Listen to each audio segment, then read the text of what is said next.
Hello everybody, Evidence here. This is Thomas Lundy. I stumbled upon him and his video surfing YouTube. He has some interesting claims and questions I thought we could look at together.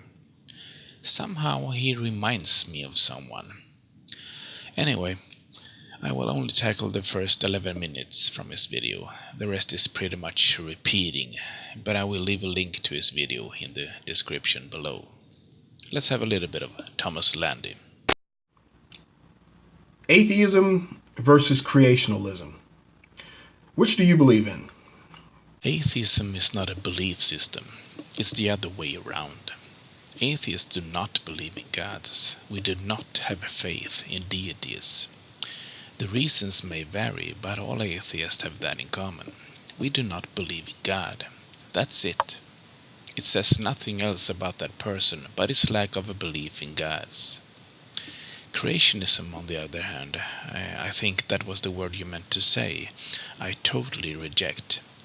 Creationism and intelligent design is pseudo-science, and every claim ever put forth from supporters for these ridiculous ideas have been disproven. Do you believe that an intelligent, eternal being, God, created all things? Or do you believe that an eternal, mindless singularity developed all things? Why do you think all atheists believe that a mindless eternal singularity developed all things? The only thing you can tell from an atheist is what it doesn't believe, not what it does believe. If the only two options were the Big Bang versus an ill-defined deity, the former is backed up by science. I leave a link to a discussion between William Lane Craig and Carroll about this topic in the description down below. Which is more reasonable? Which does not depart from its own argument's reasoning? What? Okay, I want you. Let's think about those things. Okay. Okay. So we either have persons who are atheists who subscribe to evolution. Whoa, hey, wait a minute. Are we talking about evolution now? 3 seconds ago you were talking about a mindless eternal singularity who developed all things. That sounds more like the Big Bang to me, especially to the contrast that a God created all things. Could we stay on track, please? Or we have creationalists who believe that God created all things and designed all things. Now, I'd like to say this. An atheist cannot disprove God.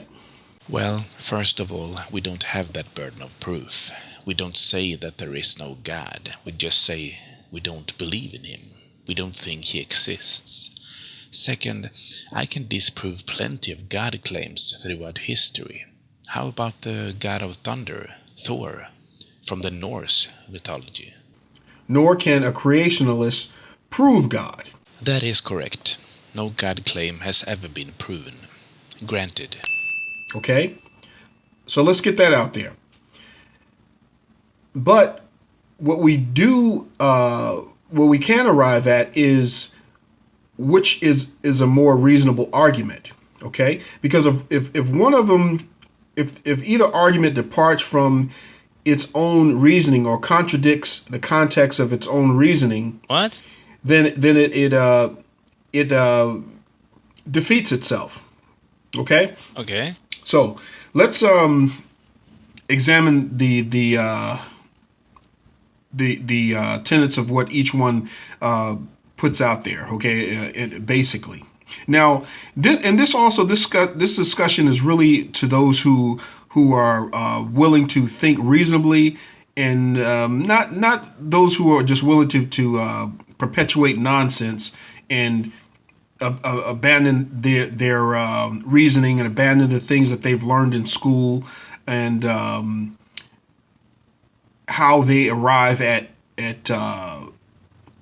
facts, how they conduct experiments and build upon knowledge. Okay, So this discussion is for persons who subscribe to those things and aren't willing to abandon them.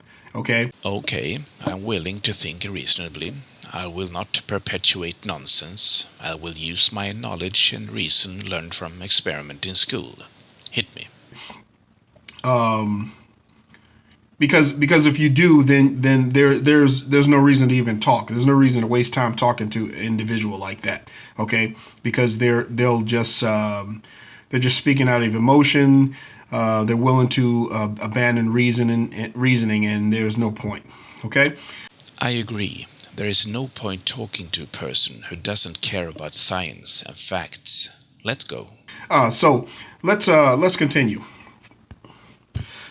Okay, very simply, all right. Creationists believe that an supreme intelligent being who existed in eternity designed and created all things. Okay. Let me just stop you there, Thomas. I thought we were to use logic, reason, knowledge, experiments, and science. You just told me creationists believe. Belief is not a pathway to truth. Belief is the excuse you use when there is no evidence. Where is the evidence that an eternal being created all things? There is none. You said so yourself. No creationist can prove God. Now, according to you, there is no point for me talking or listening to you anymore. You said it yourself. If you use emotion as fact for a claim, there is no point talking to that individual. Faith is an emotion, but I'm willing to give you the benefit of a doubt. Perhaps you have some compelling arguments up your sleeve. Carry on.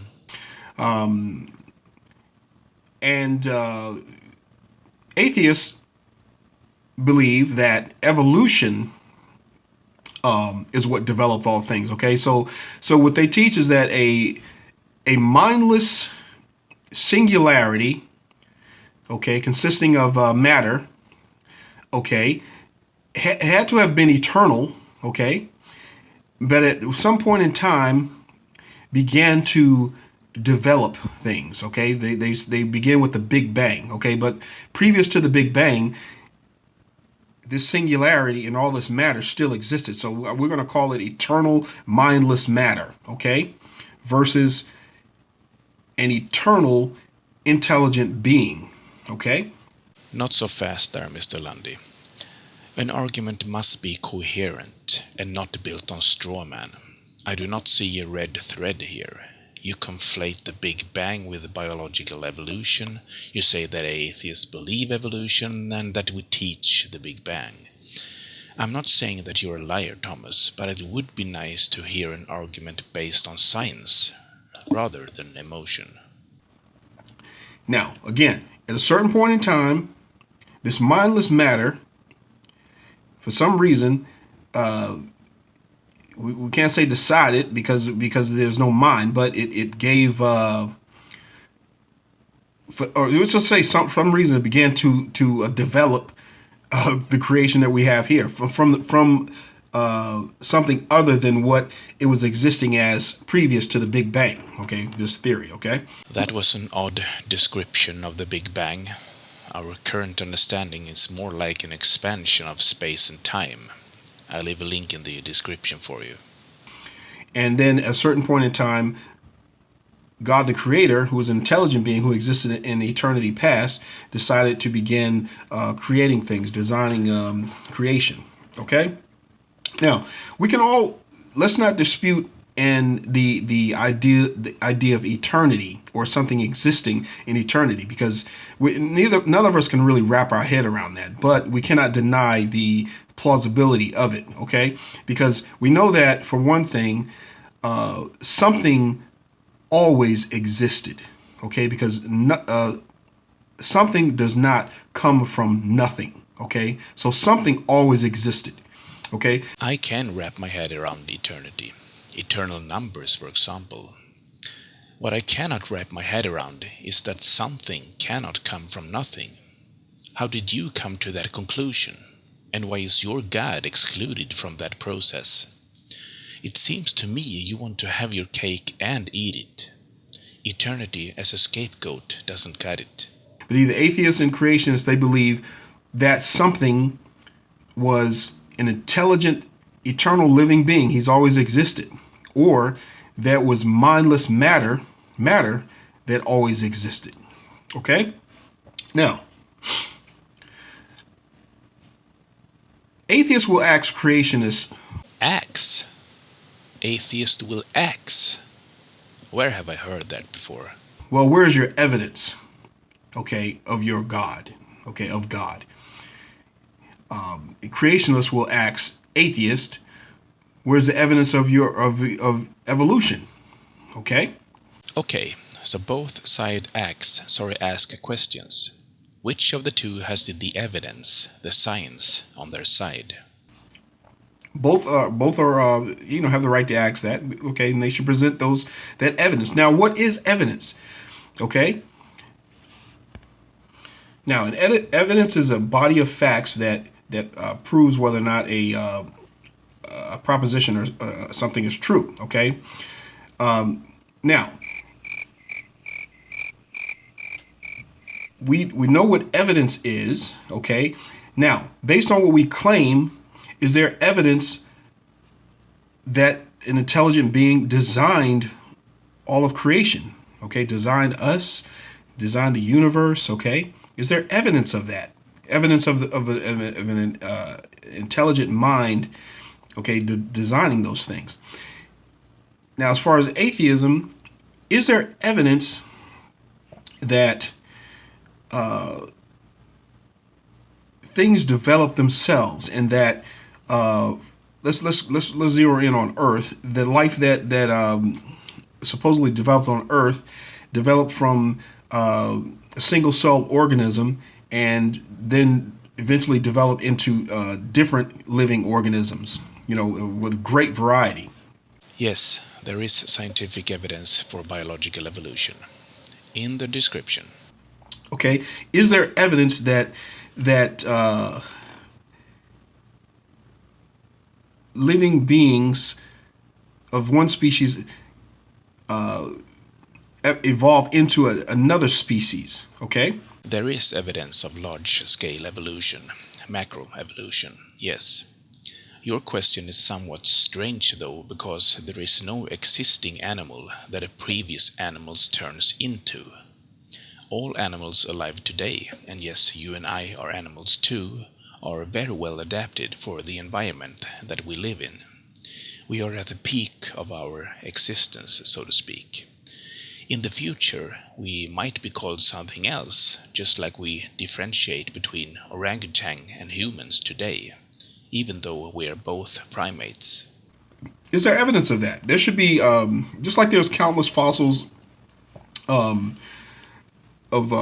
creatures, there should be countless intermediate stages between those fully formed species. There should be evidence of that. Okay.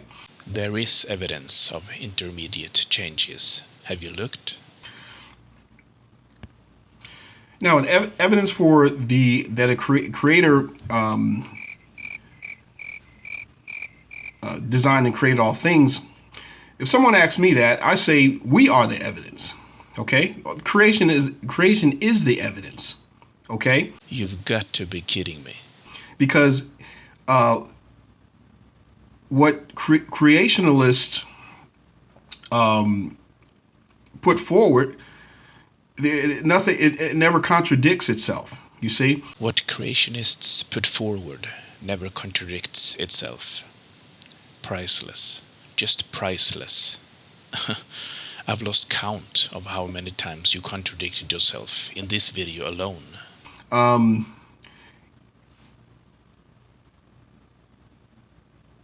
For instance, creation is very complicated, very intricate, very precise. Okay, and creation is something that men who supposedly have the greatest intelligence in the universe, I would say that the brain is the most complicated thing in the universe. Okay, and yet they're a living being with intelligence. Yet they study creation and things in creation, in the universe, on earth. They study themselves because they do not understand things. And it's also a saying out there, the more they learn, the more they find out that they don't know. Now, my point is this, is that, okay, if man is so intelligent,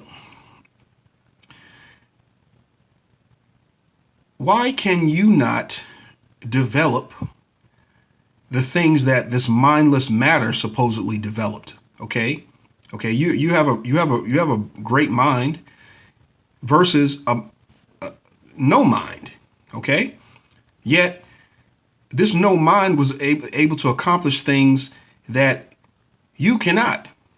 So it's if your reasoning and your thought processes and what you propose actually makes you look less intelligent than having no mind at all. You see? Because, okay, for instance, even let's say you say that